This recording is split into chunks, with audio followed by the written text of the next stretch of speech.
Hello guys, welcome to my channel mister Naveen talkies. SRH versus RR ఈ match మనం అందరూ predict చేసిన విధంగా ఏంది అంటే వైభవ్ సూర్యవంశి పెద్ద పెద్ద బౌలర్స్ ని సాగు కొట్టేశాడు. ఈ ఎస్ఆర్హెచ్ బౌలింగ్ ఉన్న లైనప్ కి చాలా ఈజీగా సాగు కొట్టేశాడు. పొద్దున్న లేచాంచి అవే మీమ్స్, అవే ఎక్స్పెక్టేషన్స్, వాటి మీదనే వీడియోస్ ప్రతి ఒక్కటి అవే ఉన్నాయి. నేనైతే ఎక్కడో తేడా కొడుతుంది. నాకైతే ఫస్ట్ నుంచి కూడా ఇదే అనిపిస్తుంది. వైభవ్ సూర్యవంశి మీద ఎంత హోప్ పెట్టుకున్నారు, ఎంత ఎక్స్పెక్ట్ చేస్తున్నారు, ఇంత హైప్ ఇస్తున్నారు. ఖచ్చితంగా ఇవాళ ఫెయిల్ అయ్యే ఛాన్స్ ఎక్కువ కనబడుతున్నాయని చెప్పి నాకైతే ఖచ్చితంగా కనిపిస్తుంది. ఎందుకంటే ఫస్ట్ ఆడిన ఇన్నింగ్స్ అట్లా అంత హైప్ పెంచేసాయి. మరి ఇప్పుడు ఖచ్చితంగా ఆ దిష్టి పోవాలంటే ఖచ్చితంగా అవుట్ అయిపోతారు. ఆబ్వియస్లీ జరుగుతుంది. నేనైతే అదే అనుకున్నా. మరి వీళ్ళు ఏదైనా, నేను నిన్న వీడియో పెట్టాను కూడా, మరి వీళ్ళు ఏదైనా కొత్తగా ప్లాన్ చేసి వైభవ్ సూర్యవంశిని ముందే అవుట్ చేసి పడేస్తారా, లేకపోతే ఏం జరుగుతుందో చూద్దాం అని కూడా దీని గురించి ఒక వీడియో పెట్టడం జరిగింది. కానీ ఇక్కడ అనుకున్న దానికంటే విభిన్నంగానే జరిగింది. వైభవ్ సూర్యవంశి అవుట్ అవుతాడు, ఉండడు ఎక్కువసేపు అని అనుకున్నా, కానీ ఇట్లా డక్అవుట్ అయిపోయి ఫస్ట్నే వెళ్ళిపోతాడు. ఇంకా వరుసగా 3 వికెట్లు ఒకటే ఓవర్లు ఏం పడతాయని చెప్పి అస్సలు ఎక్స్పెక్ట్ చేయలేదు అనమాట. ఇది ఎస్ఆర్హెచ్ నుంచి వచ్చిన అవుట్ ఆఫ్ సిలబస్ క్వశ్చన్ అని చెప్పాలి. నిజంగానే అన్ఎక్స్పెక్టెడ్ క్వశ్చన్స్. వీళ్ళకి అసలు తెలియదు ఇట్లా అవుతుంది, ఇట్లా జరుగుతుంది, ఇలాంటి బౌలర్స్ వస్తారు, ఇట్లా వేస్తారు, మమ్మల్ని అవుట్ చేస్తారు, మమ్మల్ని ఇబ్బందిలో పెడతారు అని చెప్పి వాళ్ళు కూడా ఎక్స్పెక్ట్ చేసి ఉండరు. హైదరాబాద్ ఏముంది, బౌలింగ్ అని లైట్గా తీసుకుంటారు ఖచ్చితంగా. అది అని తీసుకోవడం వల్ల ఇప్పుడు వాళ్ళకి జరిగిన ఎఫెక్ట్ మామూలు ఎఫెక్ట్ కాదు. అక్కడికి వాళ్ళు పోరాడారు, కొంచెం 160 వరకు వచ్చారు, లేకపోతే అది కూడా వచ్చింది కాదు. అంతవరకు కూడా రాకుండా ఉండాల్సింది.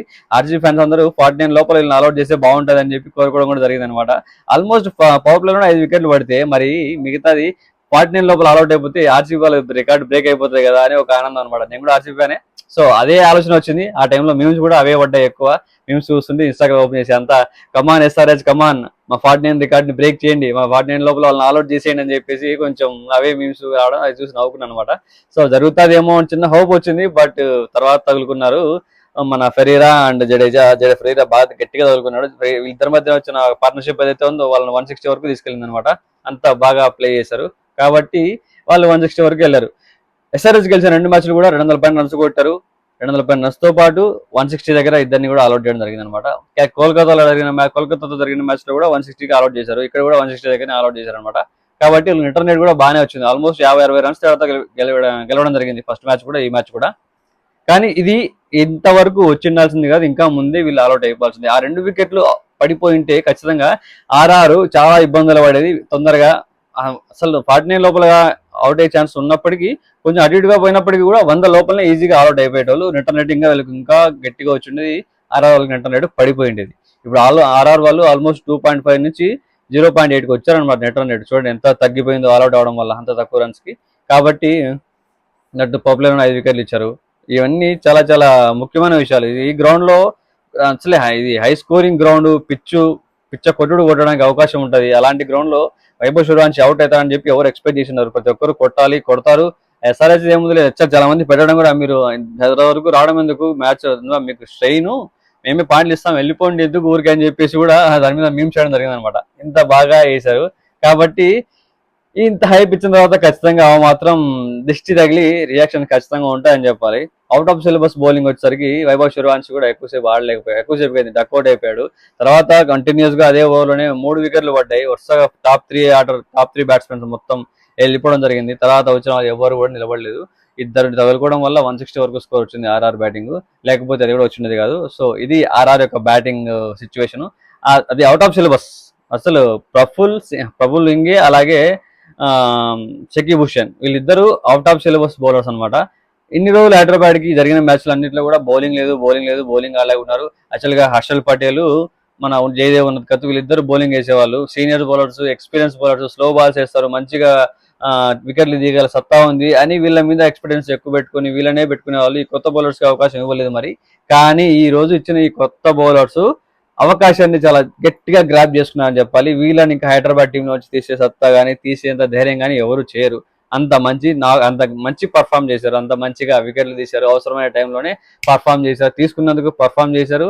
అలాగే దానికి సంబంధించిన వాళ్ళు ఒక మెప్పు కూడా పొందారనమాట. అందరూ ఆల్మోస్ట్ వైరల్ అయిపోయారు దెబ్బకు. ఓవర్ నైట్ స్టార్ట్స్ అయిపోతారంటారా, వాళ్ళు కష్టం పడి ఇన్నోళ్ళు వెయిట్ చేసి అవకాశం వచ్చిందని గ్రాప్ చేసుకున్నారు, వికెట్లు తీశారు, ఓవర్ నైట్ లో స్టార్ట్స్ అయిపోయారు అనమాట. ప్రఫుల్ హింగే అండ్ షకీబ్ హుసేన్, వీళ్ళిద్దరి పేర్లు ఇప్పటికీ ఇంకా ఫిక్స్ అయిపోతాయి. ఎస్ఆర్హెచ్ టీంలో వీళ్ళిద్దరు ఫిక్స్డ్ ప్లేయర్స్ లాగా ఆడిపోతారు ఖచ్చితంగా.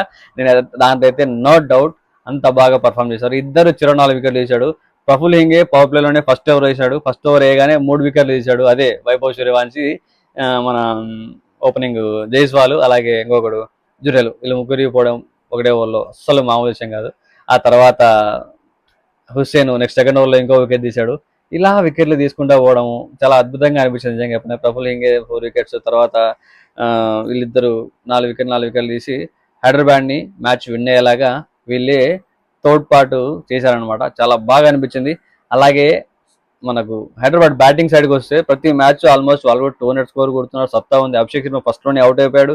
కానీ నెక్స్ట్ వచ్చిన ఇషాన్ కిషన్ తగులుకున్నాడయ్యా, 91 రన్స్ కొట్టాడు.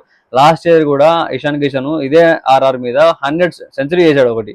మరి ఇప్పుడు కూడా సెంచరీ చేస్తాడేమో అనుకున్నా, బై మిస్టేక్ అది ఎడ్జ్ తీసుకొని క్యాచ్ వెళ్ళిపోయి అవుట్ అయిపోయాడు తప్ప, లేకపోతే సెంచరీ అవ్వాల్సింది, అయ్యింటే బాగుండేది అనిపించింది. క్యాప్టెన్స్ నాకు ఆడాడు, అలాగే మన క్లాస్ అని బాగా ఆడాడు, పర్లేదు. క్యామియో ఒక చిన్న క్యామియో ప్లే చేశాడు. అలాగే నితీష్ కుమార్ రెడ్డి బాగా ఆడాడు. ట్రావిస్ రెడ్డి మాత్రం స్ట్రగుల్ అవుతూనే ఉన్నాడు, సరిగ్గా ప్లే చేయలేకపోతున్నాడు. ఇంకా మిగతా ప్లేయర్స్ వచ్చిన వాళ్ళు సలీల్ వరకు చిన్న చిన్న ప్లే వాళ్ళు వచ్చిన వాళ్ళు వచ్చినట్టు బాగానే ఆడి కొంచెం టోటల్ స్కోర్ మంచిగానే పెట్టారు. ఫస్ట్ లో అసలు అది రాదనుకున్న స్కోర్, అంత స్ట్రగుల్ అయ్యారు. తర్వాత ఇషాన్ కిషన్ మొత్తం మ్యాచ్ స్వరూపాన్ని మార్చడం జరిగింది. అక్కడి నుంచి బ్యాటింగ్ తర్వాత బౌలింగ్ ప్రతి ఒక్కటి సరిగ్గా వర్కౌట్ అవ్వడంతో అప్పటికి హ్యాపీగా ఎస్ఆర్హెచ్ చాలా కంఫర్టబుల్ గా మ్యాచ్ విన్ అయిపోయింది అనమాట. ఇది ఎస్ఆర్హెచ్ అండ్ ఆర్ఆర్ యొక్క మ్యాచ్ సమ్మరీ అనాలిసిస్. చాలా చాలా బాగుంది ఈ మ్యాచ్. ఇలాగే మ్యాచెస్ ఎస్ఆర్హెచ్ కొనసాగించాలి, ఇంకా మరిన్ని మ్యాచ్లు గెలవాలి. ఆర్సీబీ తర్వాత ఎస్ఆర్హెచ్ గెలవాలని కోరుకుంటాం కాబట్టి అలాంటి ఫ్యాన్స్ అందరూ, మా తెలుగు ఫ్యాన్స్ అందరూ ఎస్ఆర్హెచ్ కు కొంచెం సపోర్ట్ గా చేయాలి. అలాగే ఎస్ఆర్హెచ్ ఈ కాన్ఫిడెన్స్ తోనే ముందుకు దూసుకోవాలని కోరుకుంటున్నా. సో గాయస్, మరిన్ని వీడియోస్ కోసం నా ఛానల్ సబ్స్క్రైబ్ చేసుకొని, వీడియోస్ లైక్ చేయండి, షేర్ చేయండి, అలా కామెంట్ కూడా చేయండి. పక్కన ఉన్న గంటను గట్టి కూడా పెట్టేసుకొని నా వీడియోలు మిస్ అవ్వకుండా మీ దగ్గరకు వస్తాయి.